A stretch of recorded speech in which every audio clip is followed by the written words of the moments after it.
Hi everyone, this is Karen Abilia and welcome back again sa ating YouTube channel. So for today's video ay dadalhin ko kayo sa aming 9 days free review center here in San Roque, Talisay City, Cebu. So our review class here is located at the San Roque, Talisay City, Cebu. So our school offer 3 review centers just for us to choose which review center we're going to choose when we are going to decide to take our board exam. So but before that, so let me define first what is the review center it's all about and its purpose. So the Review Center is an educational institution that offers a structured program to help students prepare for professional licensure exam, entrance test, or other standardized assessment. And for the main purpose of the Review Center is first is the structured learning. So meaning it provides a clear curriculum and schedule covering all exam topics in a logical order. So second purpose is the expert guidance. So it means that the lessons are taught by licensed professionals, experienced educators, and board exam passers who understand the exam format and key content.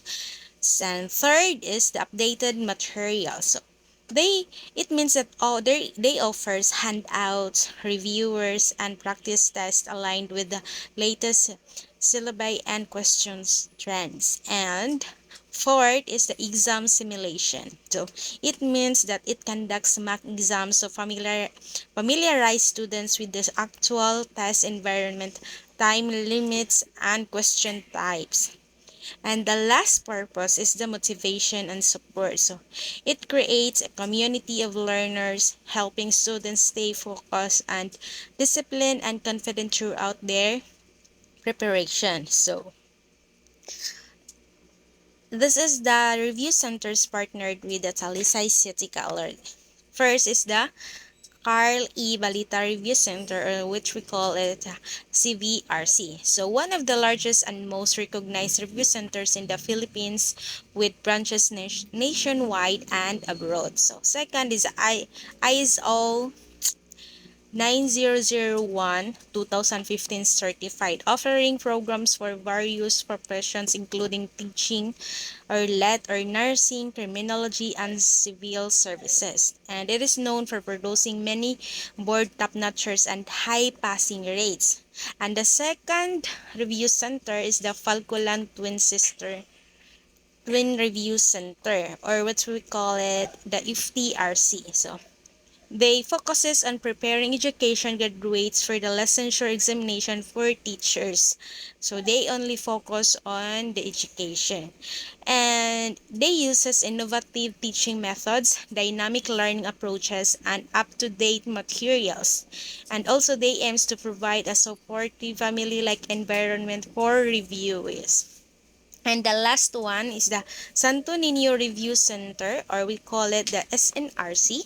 So this is a local review center based in Cebu City, also specializing in teacher licensure exam preparation. And this is by offering this free review classes. Talisay City College aims to help its students increase their chances of passing their respective professional exams and starting their career. So that is the main reason why TCC, or the Talisay City College, offer as the free review classes, 9 days free review classes to for us to prepare for the board exam. So yeah. So yung una pa lang na first day namin dito sa San Roque, Talisay City, Cebu is so nag-struggle talaga kami kasi supposedly tatlong venue yung aming gagamitin, but sad to say is hindi available yung ibang venue. So bali lahat talaga kami is nandun na sa isang venue. So meron doong schedule.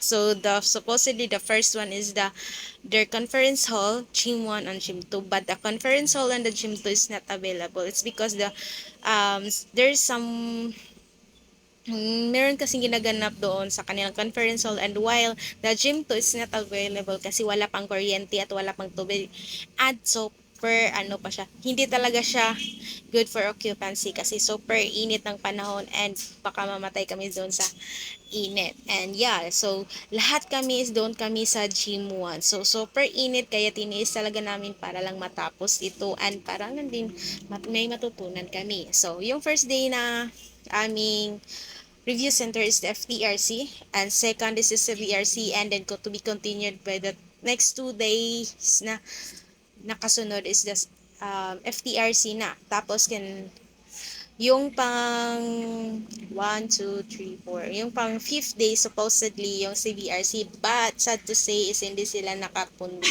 ay actually there is a misinformation, but our some of our teachers inform us na during Saturdays hindi siya allowed kami mag-occupy doon sa San Roque Gym. It's because nga meron ngang mag-use ng area. Yun yung mga mag-basketball ganon. So gagamitin yung mismo sa barangay. But as far as I heard is the CBRC ay hindi sila na-inform. So, yeah, that is so very sad. Kasi supposedly, that was our MAC exam na doon namin malalaman kung magkano yung kanilang in-offer sa amin na payment ng review para sa kanila. And then, for the next 3 days na kasunod is the SNRC na. So, yung Santo Niño Review Center na. So, they offered us the very, very affordable review rates yung kanilang in-offer. And marami din namang nag-avail pero, excuse me. So, pero hindi pa naman lahat nakapag-decide. So, yan.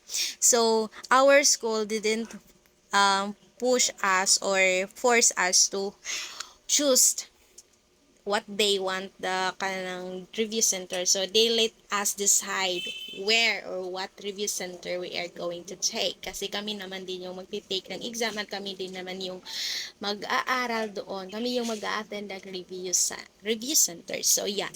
So as far as I remember, the FTRC offers their review rates is 10,950, pero meron silang mga in-offer na discount. So, pag nakatake ka ng kanilang mock exam is meron kang discount. Depende na yun kung ilan yung nakuha mo na score during the mock exam. And meron din silang mga barkada discounts, yung mga early enrollment is discounts, and ano pa ba yun yung total of 20 students, you have the discount of 2,000 each. So, depende na yun sa inyo. So, and the CVRC, so wala akong masyadong information. It's because hindi nga nagtugma yung schedule namin. And then the is in answer union. So, they call us individually and the, they offer us the a specific amount. So, it's either kung i-accept mo yun or hindi. So, yun. So, yeah. And if you are going to take the LET exam, so be sure to choose the best or for you. If you think that is the best review center for you, so doon ka. Huwag kang magpaano sa pera. Dapat kung ano yung feel mo na mafe-feel mo at love mo yun at yung mafe-feel mo talaga na may matutunan ka at talagang papasa ako dito sa review center nito. So, doon ka. Wag kang doon lang ako kasi nandun yung barkada ko. Hindi ganun. So, you chose on your own because you are choosing it for your future, not for the others. Yeah. I think that would be all for today's video, and thank you for watching everyone. See you on my next video. Bye bye.